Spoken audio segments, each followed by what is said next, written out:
I'm here today to talk about my 2009 R1200GS BMW, and I'm going to talk about the accessories and modifications that I've made. Most of them quite early on, but a few of them quite recently. The location I've picked to do this is very important to me because this is the fairly recent headquarters and centre for Deafblind Scotland. Boris had a part to play in that because in 2015, when we did a trip with a couple of friends from Argentina to Alaska, we raised around about £5,000 towards this building. So let me take you and show you the bike himself.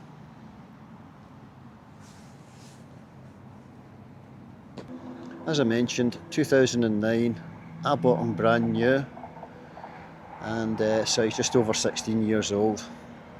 As you can see, he's got quite a few travel stickers on him. I sometimes love it and I sometimes don't love it. Sometimes I'd like that it was just a plain BM, but because it feels at times a wee bit showy-offy. But at the same time, if it was just another plain GS, he would just look like a plain GS. And I think Boris has earned these stickers. So for now, I will be keeping them exactly where they are. Let's start at the front. This, kind of retro nowadays, but is a plastic headlight protector that I got from Touratech.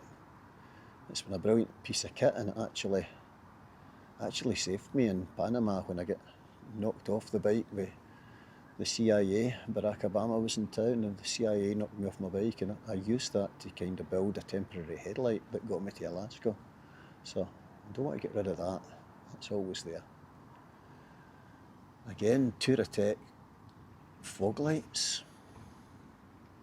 Now, Touratech have got a bit of a pretentious reputation nowadays, but at the time they were the main provider of bits for GS's. And to be fair to Touratech, these spotlights are probably 15 years old, and last year the internals kind of just collapsed with wear and tear. But I contacted them and they sent me the internals free of charge. After 15 years, you can't ask for better customer service than that. Moving round here, and here you'll see there's a aluminium oil cooler guard. Can't remember who made that, but it's been there again for many years. Moving down the bike, if you look through there, you'll see that I've replaced the shocks. The orange shocks there are Wilbur's shocks. Replaced them about 50,000 miles.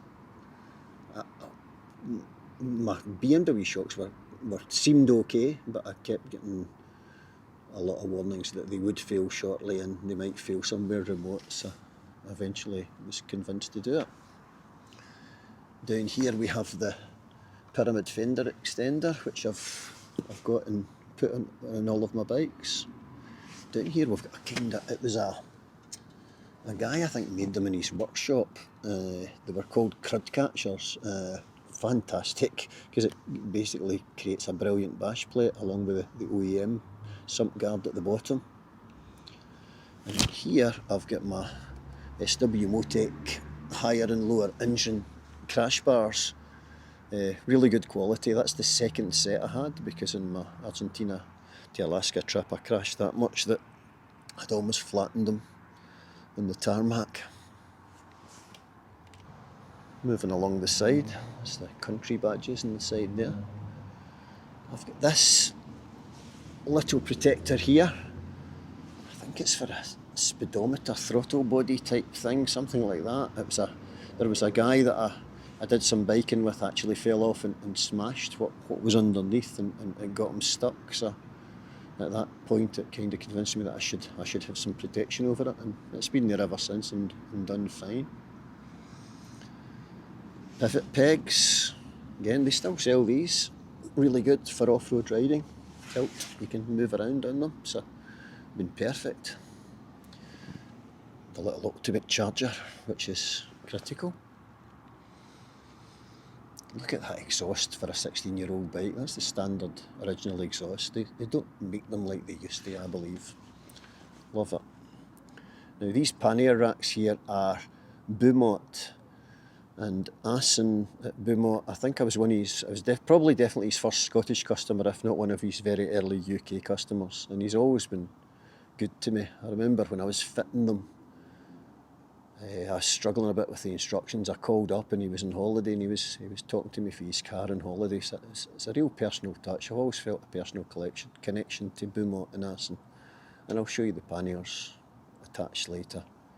They've got more modern fitments and attachments nowadays, but boy, these panniers have saved me big style.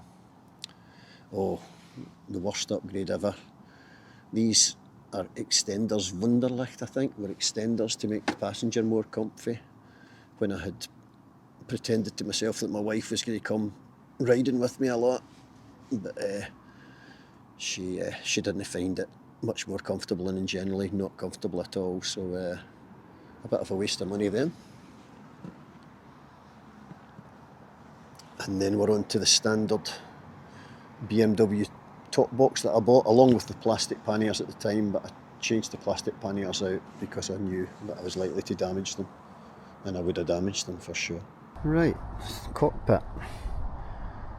So we've got the very recently fitted CarPuride CarPlay unit, which is, I think it's the 702S.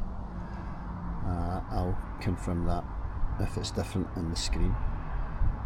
Fantastic piece of kit, absolutely fantastic. Hooks up to my phone, which can be located here on this SP Connect phone mount. That was there before all this quad lock stuff come out and barraged us with adverts. I still quite like the SP Connect. These protectors for the fluid bottles might have been Wunderlicht, not sure, but they've done the job, been there for years. Oh yeah, I forgot about that. Grip puppies. Or grip buddies, not grip puppies. Grip puppies are big foamy things. These are much thinner, and these are the extra thin version of them. Again, very recent fitment, and I like them. I do like them. The reason I had to fit it was the whole throttle casing was through to the plastic just out of wear and tear. So there's not much I could do there. So quite a lot of mods. Okay, now let's take a listen to Boris.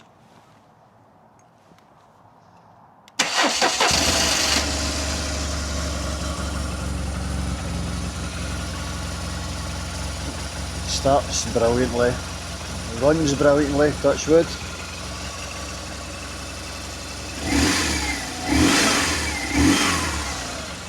Let me come and just take you around the bike when he's lit up.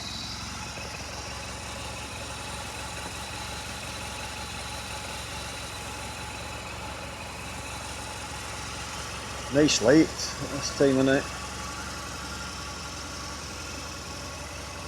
Spotty's on.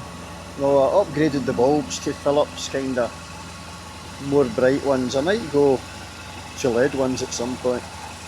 I don't know, we'll see.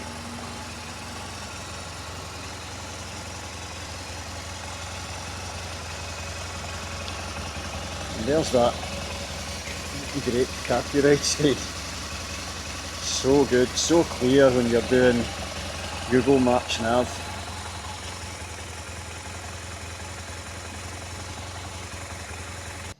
So that's what the Beaumont pannier looks like.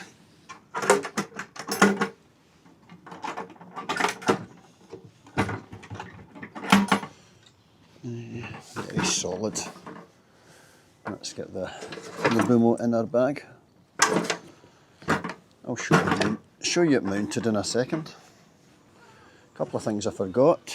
Is that Touratech side stand extender, which yeah, massively important when you're a camper like me. And in there is the the rear hugger. The rear hugger's always a good thing for a bike. So let me put on the pannier. Okay, here we go. So you open this up, you push it in here, push it totally in, and then you've got a couple of little tabs that you hand turn tight. I'll bring it up and show you in a minute.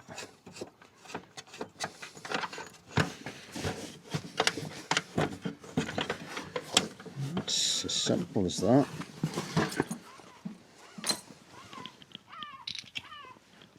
Okay, so pannier on. Solid as a rock, probably well, 10, 11, yeah, I'd say 12 years old maybe. Just a bit of paper in there, and it's these hand tighten these little connections. As I say, it's different now. They've got a bit of a lockable system and all the rest of it. These of course lock, but yeah. Boomo panniers. If you want panniers, get Boomo. I'm not sponsored. I hope you enjoyed that video. If you have any questions about the accessories, about Boris and in the future about travels, please pop them in the comments. I'd appreciate it if you like the video, it helps me a lot, and if you would care to subscribe, you might get me up to 10 subscribers. I think I'm currently at 9. So that's it for now. See you in the next video.